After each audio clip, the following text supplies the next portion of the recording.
Welcome back to 9+ news. Vikarabad జిల్లా తాండూరు మండలం జీనుగుర్తిలోని తెలంగాణ గిరిజన సంక్షేమ గురుకుల జూనియర్ కళాశాలలో ఓ దారుణ ఘటన చోటు చేసుకుంది. మహేశ్వరి అనే విద్యార్థిని కళాశాల హాస్టల్ 2వ అంతస్తు నుంచి కింద పడింది. ఈ ఘటనలో ఆమె నడుము 2 కాళ్లు విరగడంతో పరిస్థితి విషమంగా ఉంది. వెంటనే ఆమెను వైద్యం కోసం హైదరాబాద్కు తరలించారు. మహేశ్వరి ప్రమాదశాత్తు పడిపోయిందా, కావాలని దూకిందా, ఎవరైనా తోసేశారా అన్నది ఇప్పుడు పెద్ద ప్రశ్నగా మారింది. తెలంగాణ గురుకుల విద్యాలయాల్లో భద్రతలేమి, నిర్లక్ష్యం మరోసారి చర్చనీయాంశంగా మారాయి.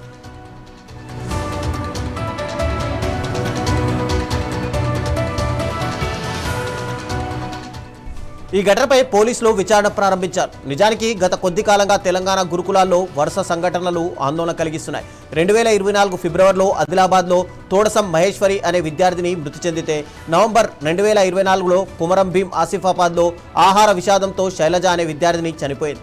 2025 ఆగస్టులోనూ సంగారెడ్డిలోని గురుకుల విద్యార్థులు శౌచాలయాలు లేక అడవిలోకి వెళ్లాల్సి వచ్చింది. అదే నెలలో వికారాబాద్లోని తుంకల్గూడ గురుకులంలో సిబ్బంది కొరతపై విద్యార్థులు ఆందోళన చేశారు.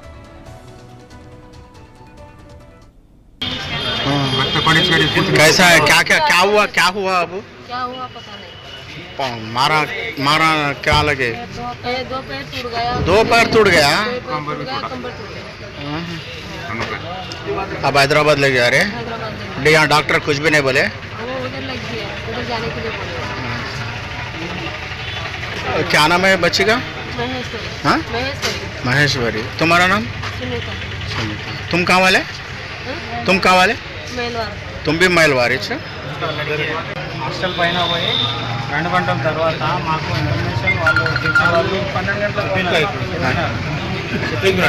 అంటే మేము ఇక్కడ నుంచి ఒక 30 కిలోమీటర్లు. ఎన్ని గంటలకు చెప్పారు మీకు? మాకు 2 గంటలకు చెప్పారు. ఎన్ని గంటలకు అయింది? 12:30 అయిపోయింది. 2 గంటల వరకు ఇన్ఫర్మేషన్ తర్వాత మీకు 2:30కు వచ్చింది, మీరు మైల్వారి నుంచి వచ్చారు. అందుకే మేము ఇక్కడ తాండూరు హాస్పిటల్కి పోయేటప్పుడు డాక్టర్ గిట్ట ఇప్పుడు ఇక్కడ ఏం లేదు, డాక్టర్ కోసం వెయిట్ చేసినాము. 12 వరకు నుంచి ఇప్పటి వరకు నైట్ చూసినాము. ఇప్పుడు ఏమంటున్నారంటే బాగా తీసుకోవాలి అని రాసి పంపించారు. పాపకైతే చాలా సీరియస్, నడుము మొక్కలు వెళ్ళిపోయినాయి. వాళ్ళు 2 రోజులు చాలా సీరియస్ ఉంది. ఇప్పటి వరకు నైట్ నుంచి ఇప్పటి వరకు 9 అవుతుంది, 10 అవుతుంది.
వికారాబాద్ జిల్లా తాండూరు మండలం జీనుగుర్తిలోని తెలంగాణ గిరిజన సంక్షేమ గురుకుల జూనియర్ కళాశాలలో ఓ దారుణ ఘటన చోటు చేసుకుంది. మహేశ్వరి అనే విద్యార్థిని కళాశాల హాస్టల్ 2వ అంతస్తు నుంచి కింద పడింది. ఈ ఘటనలో ఆమె నడుము, కాళ్ళు విరిగిపోవడంతో పరిస్థితి విషమంగా ఉంది. వెంటనే ఆమెను మెరుగైన వైద్యం కోసం హైదరాబాద్కు తరలించారు. మహేశ్వరి ప్రమాదవశాత్తు పడిపోయిందా, కావాలని కిందికి దూకిందా, ఎవరైనా తోసేశారా అన్నది ఇప్పుడు పెద్ద ప్రశ్నగా మారింది. తెలంగాణ గురుకుల విద్యాలయాల్లో భద్రతలేమి, నిర్లక్ష్యం మరోసారి చర్చనీయాంశంగా మారాయి. ఈ ఘటనపై పోలీసులు విచారణ ప్రారంభించారు. నిజానికి గత కొద్ది కాలంగా తెలంగాణ గురుకులాల్లో వరుస సంఘటనలు ఆందోళన కలిగిస్తున్నాయి. 2024 ఫిబ్రవరిలో ఆదిలాబాద్లో తోడసం మహేశ్వరి అనే విద్యార్థిని మృతి చెందితే నవంబర్ 2024లో కుమరంభీం ఆసిఫాబాద్ జిల్లాలో ఆహార విషాదంతో శైలజ అనే విద్యార్థిని చనిపోయింది. 2025 ఆగస్టులోనూ సంగారెడ్డిలోని గురుకుల విద్యార్థులు శౌచాలయాలు లేక అడవుల్లోకి వెళ్లాల్సి వచ్చింది. ఇక అదే నెలలో వికారాబాద్లోని తుంకల్ గురుకులంలో సిబ్బంది కొరతపై విద్యార్థులు ఆందోళన చేశారు. ఇక గత ఏడాది నవంబర్లో షాద్నగర్ బాలికల డిగ్రీ కళాశాలలో ప్రిన్సిపాల్ నిర్లక్ష్యంపై విద్యార్థినులు జాతీయ రహదారిని దిగ్బంధించారు. ఈ జనవరిలో కామారెడ్డిలో రిపబ్లిక్ డే వేడుకల కోసం కుర్చీలు తరలిస్తుండగా ఆటో బోల్తా పడి సంగీత అనే విద్యార్థిని మరణించింది. ఇప్పుడు మహేశ్వరి ఘటనతో గురుకులాల్లో భద్రతా లోపాలు మరింత స్పష్టంగా కనిపిస్తున్నాయి. అయితే ఈ గురుకులాలకు సంబంధించి మరింత సమాచారాన్ని మా ప్రతినిధి రమేష్ అందిస్తారు. రమేష్, చెప్పండి, గత కొంతకాలంగా మనం చూసుకుంటే గనక అంటే తెలంగాణలో మెయిన్గా గురుకులాల్లో విద్యార్థులు చదువుకోలేని పరిస్థితి వస్తుంది. ఒకవైపు శౌచాలయాలు లేక అడవుల్లోకి వెళ్లాల్సిన పరిస్థితి ఉంటే కొన్ని చోట్లనేమో ప్రమాదశాత్తు ఘటనలు జరిగాయి అని చిత్రీకరించే ప్రయత్నాలు చేస్తున్నారు. అసలు ఏం జరుగుతుంది తెలంగాణలో ఉన్నటువంటి గురుకులాల్లో?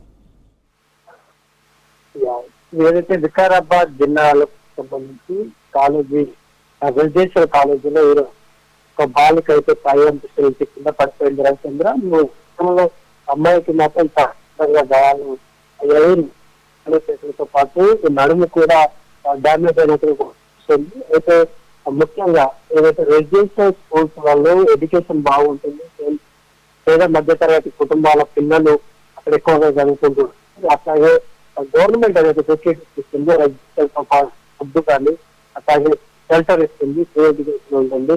అట్లాగే గతంలో రిజల్ట్స్ కూడా బాగా వచ్చినటువంటి పరిస్థితి కూడా ఉంది.